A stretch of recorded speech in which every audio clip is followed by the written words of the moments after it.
All right, Gunners, welcome back to Gunner Pavilion. And I'm not going to keep you guys long on this one, but the Arsenal preseason is officially wrapped. And I was there for the final game against the Athletic at the Emirates.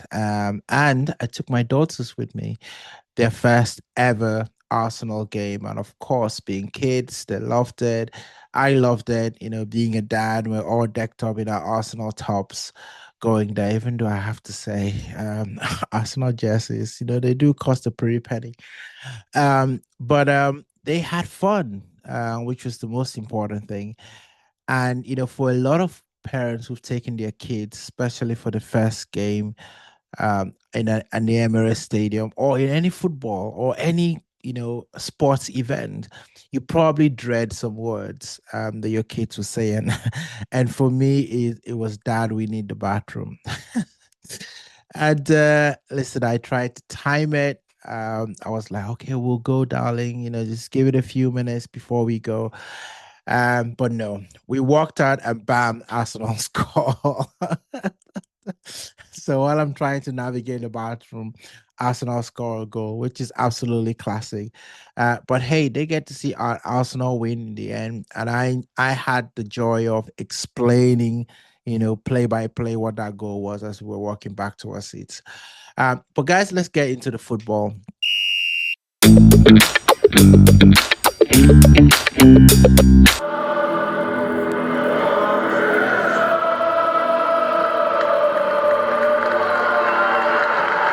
My match takeaways from that game. First of all, Viktor Gyökeres. I think it looked a little bit more smoother in this game.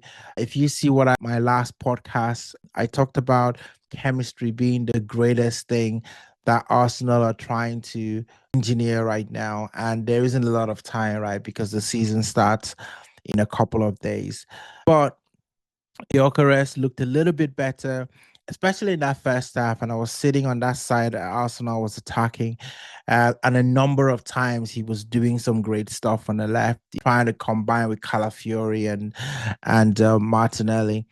So maybe you might see that part of our pitch, start to have a little bit more of a threat with Gyökeres there. We all know the right side. We've got Kaya Saka covering that. But he's not just a target man. He was being clever. It was his hold up play that then got to the chance as well for Saka. So I think we're gonna see more of him. I like him. And then there was Declan Rice as well. I think he played more in the six in this game with Zubimendi beside him, but Zubimendi was going forward a lot more. And maybe Mikel doesn't particularly trust Zubimendi to start on the six just yet. There is some adaptation he would need in the Premier League, and there's no better than Declan Rice to ease him into that. So that's okay. I think my gut says that this is just a bridge. Zubimendi will still play that six. And in some games, we're going to see Declan Rice being pushed further up. But I think in this game, it was one to see what he could do in that forward line. And it was his cross that Gyökeres nodded in. And what a great header. Absolutely great header. Youth wise, interesting choices. We didn't see any Max Doman in this game as well. Mikel has talked about giving him a little bit of a rest. He's played a lot in the preseason for someone who's 15. So that's going to be a lot for a player that age. So I'm not mad at that at all. And Eden Waneri came in the dying moments of the game. So it's okay. I think overall, I like the players that played, I like the minutes some players had as well. And that actually brings me to my next thing about that preseason game. Squad selection clues, right? So I think the clues because Arteta dropped in that game. First up, Gabriel Martinelli. I think he started the game. He looked lively. He also created an assist for Saka in the second goal. So for me, those rumors of him leaving, I think are far-fetched. I think he's clearly still in Mikel Arteta's plans. And then Noni Madueke coming on for Martinelli, which tells me something, right? This might be the pattern for the season. Direct rotation on that left side. Martinelli starts. Noni comes on with fresh legs. Then in goal, there was no Kepa today. So it's Raya behind the sticks. And if you're wondering who's number one going into the season, there's your answer there. And finally, I think the left back situation is probably between Timber and Myles Lewis-Skelly. And probably Lewis-Skelly just edges it for me. I know that Julian Timber is very dynamic in that left back position, but that might just be a way to ease Julian Timber in, ease him back into full fitness, right? Because I think we're going to need everyone throughout the season. We're going to need everyone. The task ahead of us is huge.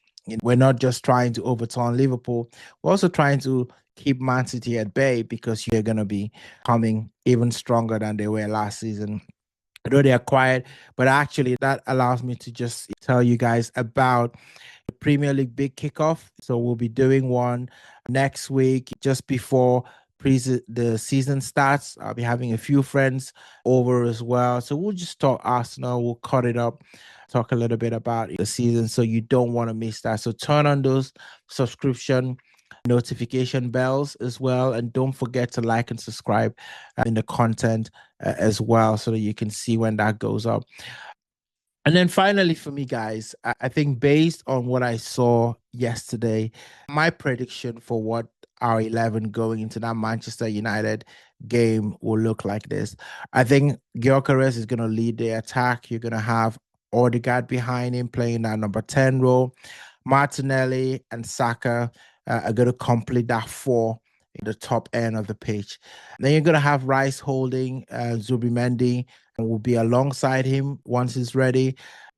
I feel like Norgard might come into the game depending on how the game is going, but I fully expect Rice and Zubimendi to start that game at Old Trafford.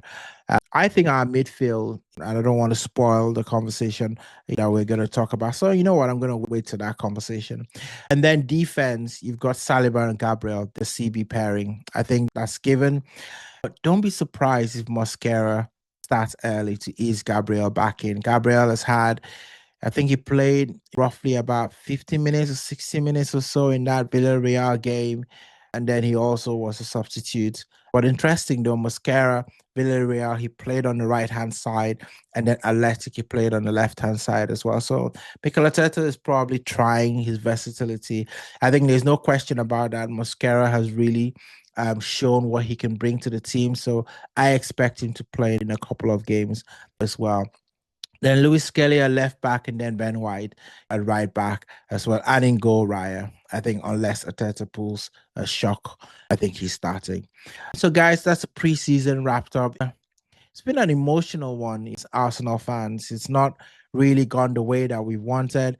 But, guys, the real test starts now. And trust me, the Arsenal season kickoff special, we're going to dive deep into that, how we can take United apart in that first game. And, we're going to talk a little bit more about matchups and why I think Gyökeres might be the difference between second place and that Premier League trophy. So make sure you're subscribed because you don't want to miss that at all. And so, guys, listen, that was it for me. This was going to be a quick one. I don't want to keep you guys very long on this one. I appreciate all of you that are watching the channel as well. Thank you for keeping this growing and tuning for the next Gruner Pavilion podcast. I'll see you in the next one.